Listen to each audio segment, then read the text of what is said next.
Bože, kralju slave vječite. Gospodin s vama. I s duhom tvojim. Čitanje Svetog Evanđelja po Ivanu. Slava tebi, Gospodine.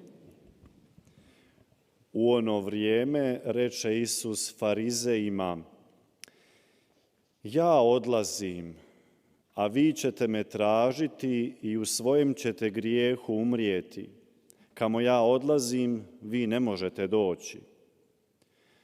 Židovi se na to stanu pitati da se možda ne kani ubiti kad govori: kamo ja odlazim, vi ne možete doći. A Isus nastavi: Vi ste odozdol, ja sam odozgor. Vi ste od ovoga svijeta, a ja nisam od ovoga svijeta. Stoga vam i rekoh, umrijet ćete u grijesima svojim.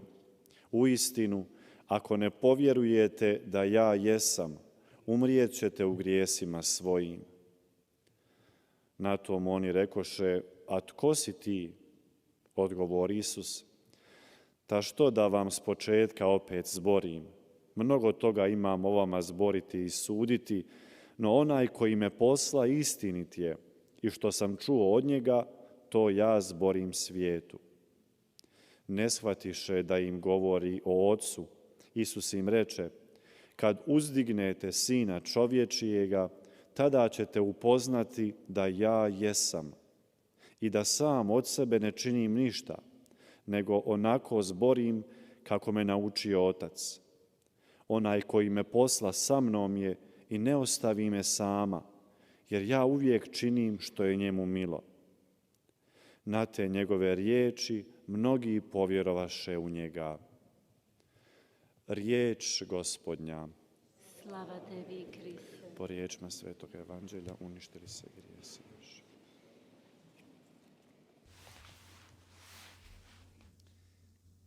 Braćo i sestre, u ovom večerašnjem evanđelskom odlomku 형제자매 여러분, 오늘 저녁 우리가 들은 복음 말씀 속에서 예수님께서는 바리사이인들을 도와주고자 하셨습니다. 그래서 당신께서 참으로 누구이신지 이해시키려고 했지만 그들의 마음은 너무나 고집스러웠기 때문에 그분의 메시지가 그들의 마음까지 도달하지 못했습니다.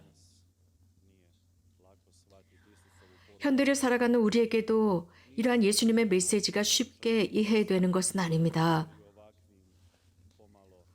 우리는 예수님께서 하시는 그 말씀을 듣는데 그 방법에 익숙하지 못합니다. 그분의 어법은 완곡 어법을 사용하시기 때문입니다. 바리사이와 유대인들에게 3번에 걸쳐서 너희는 자기 죄 속에 죽을 것이다 라고 말씀하십니다. 그 죄를 보고 듣고 있지만 여전히 그들은 이해하지 못합니다. 또한 그들은 예수님께서 약속된 메시아라는 것을 전혀 보고 있음에도 불구하고 이해하지 못합니다. 살아계신 예수님의 하느님의 모습 자체를 이해하지 못합니다.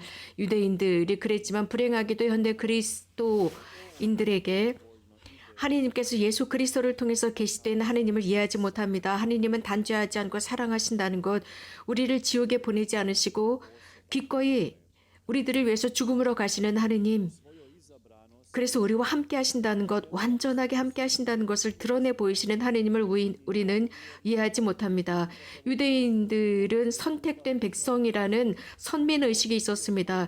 그래서 자신들만 의롭다고 생각했습니다. 자신들의 신앙만 굳건하고 자신들만 하느님의 사랑을 받을 수 있다, 보호받을 수 있다라는 생각을 하고 있었습니다. 하느님은 이스라엘의 하느님이라고만 생각했습니다. 그 외 다른 민족들은 유대인들에게 있어서 큰 가치가 없다고 느꼈습니다. 왜냐하면 하느님께서 자신들에게만 계시되었다고 생각합니다.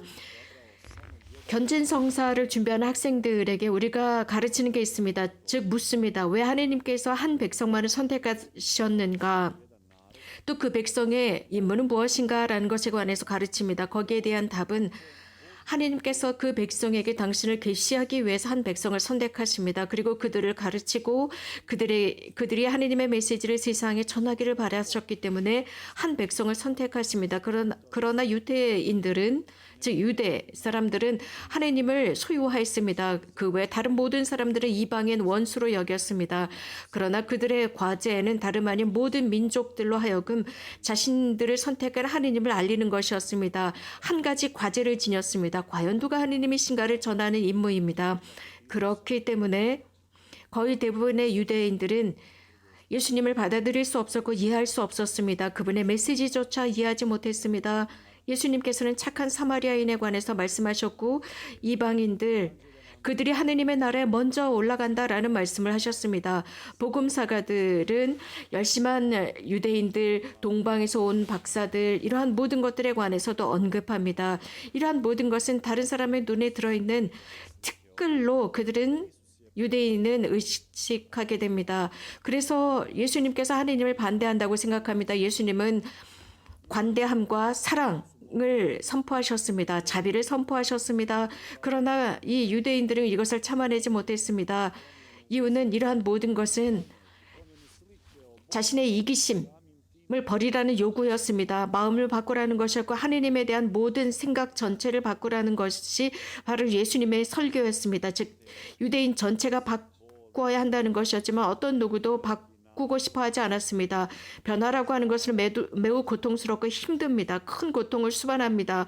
많은 노력이 필요합니다. 그리고 자신의 과오를 분명히 인정해야만 변화가 가능합니다. 그렇다면 우리들의 관점은 어떨까요? 우리들은 혹시 협소한 관점을 지니고 있는 것은 아닙니까? 우리는 자주 모든 것을 다 단죄합니다. 우리들을 합리화하기 위해서입니다. 정말 내 자신에게 진심 솔직하다면 우리는 이렇게 인정해야 합니다. 그리스도인이라고 하는 우리들은 당대 유대인들과 거의 틀리지 않다고 생각합니다. 많은 경우 예를 들어서 우리 크로아티아 사람들 경우만 보더라도 하나님을 자기 소유화, 개인화하려고 합니다. 심지어 하나님을 우리에게 맞추려고 합니다. 자기 자신, 내 사고방식에 맞추려고 합니다. 내가 생각하는 대로, 내게 필요한 대로 하나님을 소유하고 하나님이 그렇게 행동해 주기를 바랍니다. 하나님께서 같은 생각을 해 주기를 바랍니다. 나의 논리를 하나님께 적용하는 것입니다. 하나님께서도 그렇게 생각하기를 바라는 것이죠. 내가 어떤 정치 정당에 참여한다면 예수님도 바로 그 정당의 일원이 되어야 한다는 식입니다. 그것뿐만이 아닙니다. 또 다른 반대 의견을 지닌 모든 사람들에 대해서도 예수님은 반대해야 된다고 생각합니다. 다른 종교에 속한 사람들, 다른 민족이나 국가에 속한 사람들, 생각이 다르고 논리가 다른 모든 사람들, 나와 다른 모든 사람들을 하나님께서도 불편하게 여겨야만 생각한다고 합니다. 하나님 앞에서 이렇게 나는 행동하고 처신합니다. 이렇게 하면서 이렇게 행동하는 내 자신은 예수님 당대의 바리사인들이나 유대인들과 다를 게 없습니다.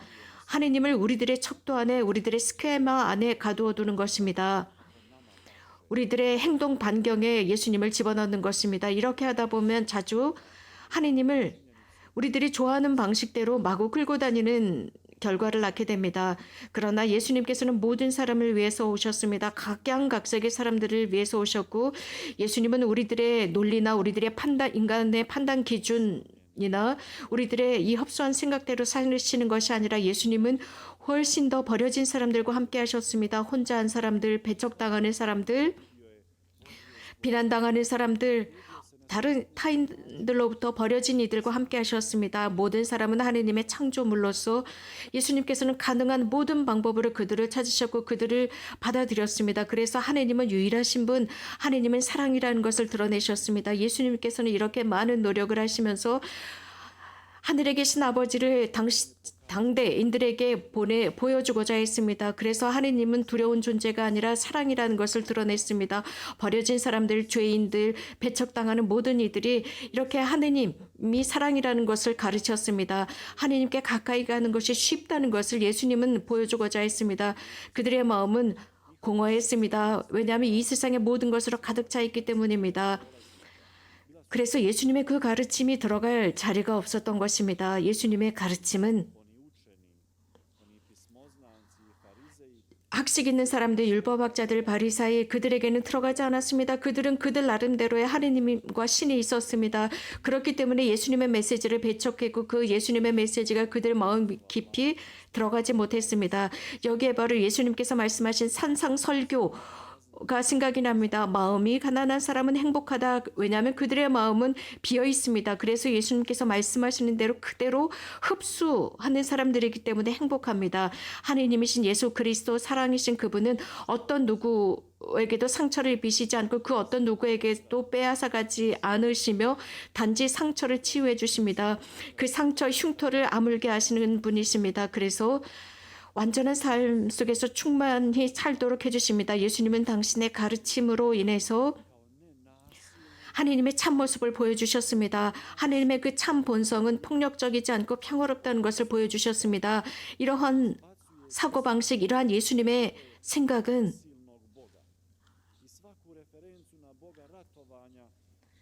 수천 년 동안, 즉 2000년 동안 폭력적인 하느님이라는 생각을 제거하도록 했습니다. 전쟁의 하느님, 즉 유대인들이 기록해왔던 전쟁의 하느님이 아니라 사랑의 하느님, 까리타스의 하느님, 자비의 하느님이라는 것을 드러냈습니다. 이런 것을 알기 위해서는 오늘 복음 말씀에 그대로 드러났습니다. 너희는 자기 죄 안에서 죽을 것이다 라고 했습니다. 그것은 그들을 향한 경고였습니다. 이것은 단죄나 위협이나 혹은 마지막 심판의 말씀이 아니었습니다. 예수님께서는 어떤 누구도 단죄하시지 않고 공포를 조장하지 않고 단지 경고하고 충고하십니다. 우리들의 참된 길을 위해서입니다. 부모가 어린 아이들, 자식들이 잘 되길 바라기 때문에 훈계하는 것과 같습니다. 그 아이가 자주 잘못을 하고 부모의 말을 듣지 않을지라도 그 소리를 잔소리로 듣습니다. 공부를 열심히 해라.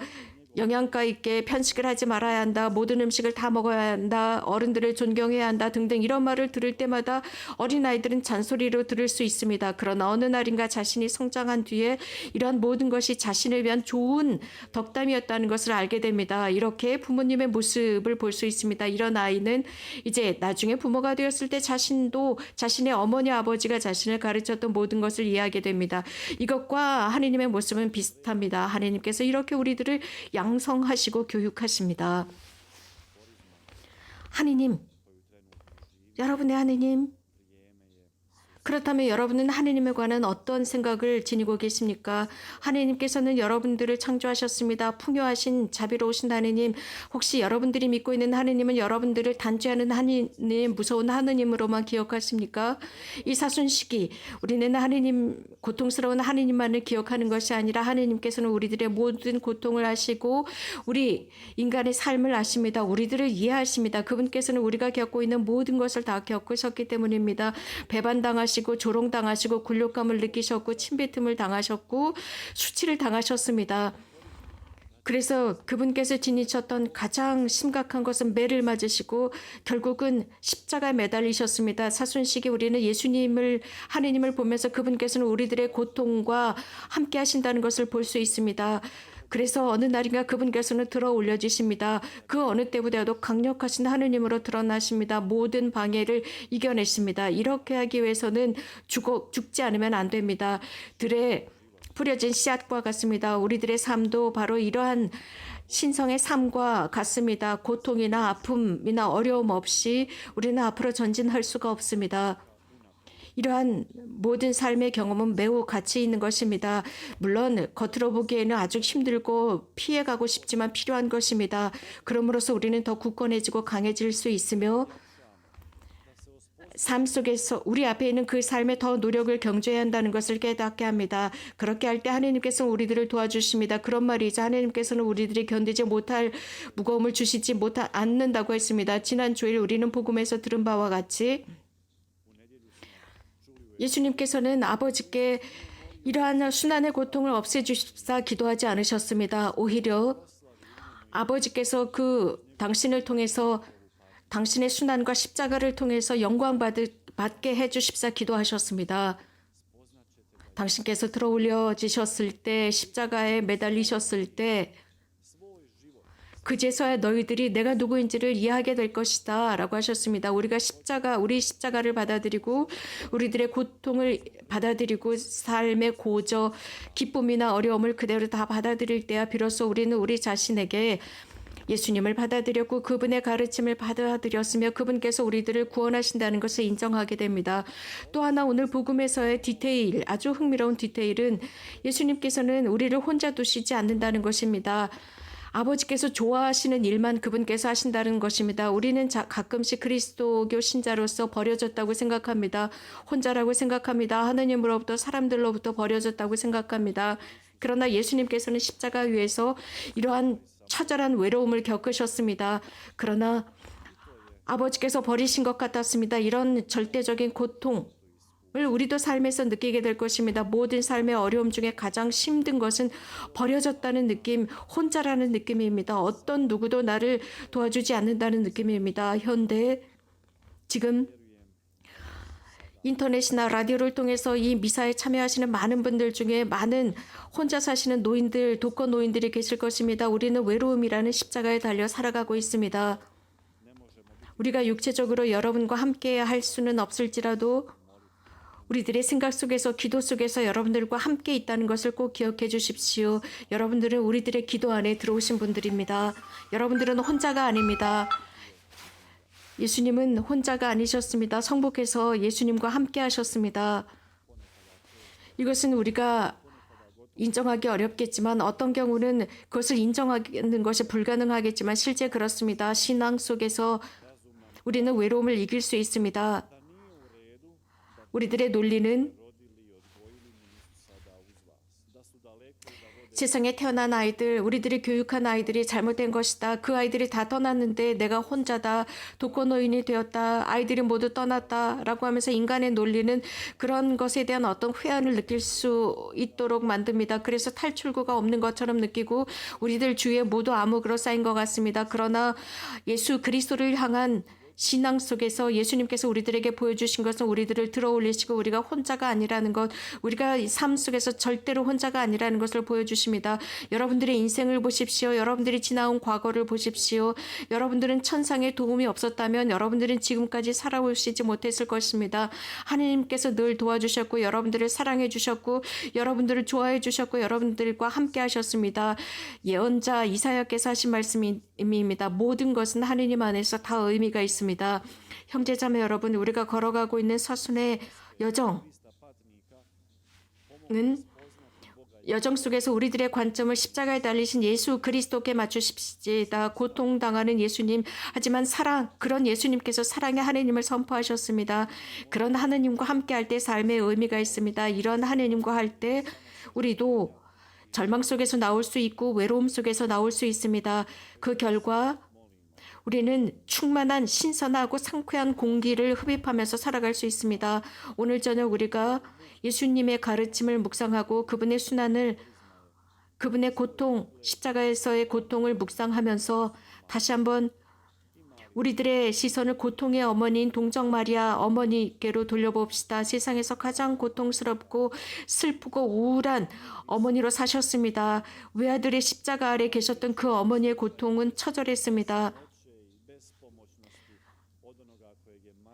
삶의 모든 의미를 잃어버린 어머니셨습니다. 절망이 그분을 뒤덮었습니다. 어머니 마리아께서 경험하신 그런 느낌이었습니다. 하지만 신앙이 성모님을 구했습니다. 항구함이 성모님을 구할 수 있었습니다. 지속적으로 항구할 수 있었던 것이 성모님의 믿음이었습니다.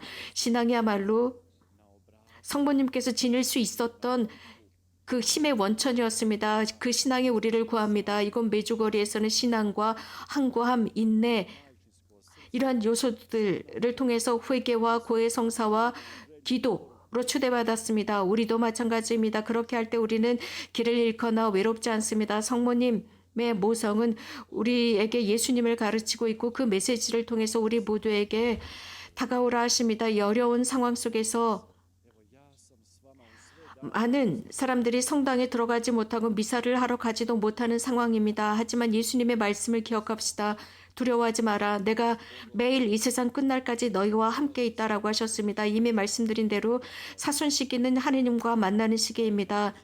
모든 어려움, 그 어려움을 예수님도 겪으셨습니다. 그래서 우리가 혼자가 아니라는 것입니다. 우리가 혼자라는 느낌을 버립시다. 이 사순 시기는 우리에게 있어서 참 열매, 충만한 열매를 맺는 시기로 만듭시다. 열매를 맺는 사순식이 하느님의 사랑의 열매 예수 그리스도께서 선포하신 바로 그 사랑입니다. 예수님께서 우리를 도우사 우리가 어디에 있든 그 신앙 흔들리지 않는 신앙으로 항상 그분과 함께하며 모든 것이 예수님 안에서 의미가 있음을 기억합시다. 아멘.